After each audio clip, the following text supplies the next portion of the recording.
Hey everyone, Steven here. Today's topic is watering and fertilizing. So first, talk about watering. I think that's the one thing that most orchid keepers struggle with. You either keep the roots soaked and let them rot, or you water too little and they will dry up and just die off. So where do you control the in-between? Well, first of all, the most important thing that you need to know is the orchid potting media, or if they need to even be potted like the Vanda. But if you do want to pot orchid, first you want to ask yourself or do some research, find out what kind of orchid is it. Is it terrestrial? Does it live in the ground, or does it live on trees or on the rock? So in the case of most phalaenopsis and most of the Cattleya type orchids, they live on trees. They are kind of a parasitic plant, so they will actually grow on trees. For that exact reason, it's actually best to just either let them free flow. They can live perfectly fine just in air if you want to. You can put them on a board, tie them up, or you can put them in potting media that is made primarily of bark. And obviously there are also some other mediums that you can consider, but whatever you consider, just make sure it has good aeration and water drain out quickly, and also it does retain some moisture. That's why bark is the best option. And then when it comes to terrestrial type of orchids, so like Cymbidium, I actually mix my own medium. I mix some bark, I mix some sand, some peat moss, and then some actual like dirt, and then roll it all together. So it's not super breathable, but it definitely retains moisture. That's what Cymbidiums love. Now, the most important thing is aeration and ventilation. So as you can see, this stuff is in a greenhouse. I have a fan going up here almost all day and all night. And I also have a big fan down there. I would only turn it on because it's very powerful. I only turn it on if there's absolutely no wind.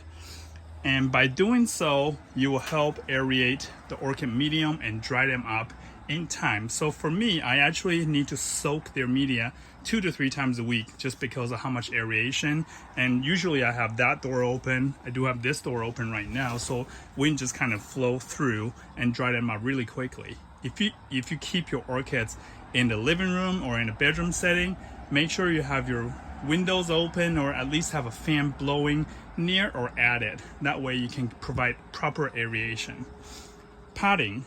You always want to choose pots or containers that have holes like those. Those are actually my wife's 3D printed. These are all holy pots. And if you have to use a pot that don't have holes, make sure they're not glazed like this and like this. Just terracotta pots or clay pot, because they're actually breathable, so the air can get through it. Do not use any glazed ceramic pots, and do not put a holy pot inside the ceramic pot. That totally defeats the purpose of aeration. That's just, you're gonna deal with root rot eventually, trust me. So potting, medium. Now watering, you're gonna hear a lot of people talk about, oh, don't water the leaf, don't water the leaf, just water the root. Well, in nature, their leaf actually do get water. But the only problem at home is, like I said before, most places or most living rooms and bedrooms don't have good ventilation.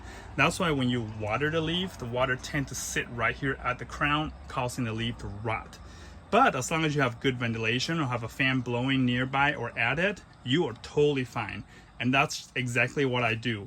Twice a day, I mist all my orchids, make sure everything is soaked on the surface, and 2 to 3 times a week, I soak everything from the tip of the root, from the tip of the leaf to the bottom of the root.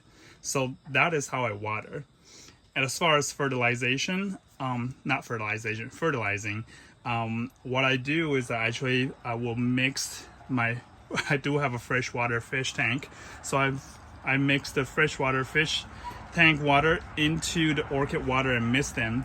And I also have this little fertilizer little carriers, and I have this time release fertilizers in there. So those should do the job for you. And just make sure that you water them regularly, fertilize them as needed, and don't over fertilize, otherwise you will burn your root.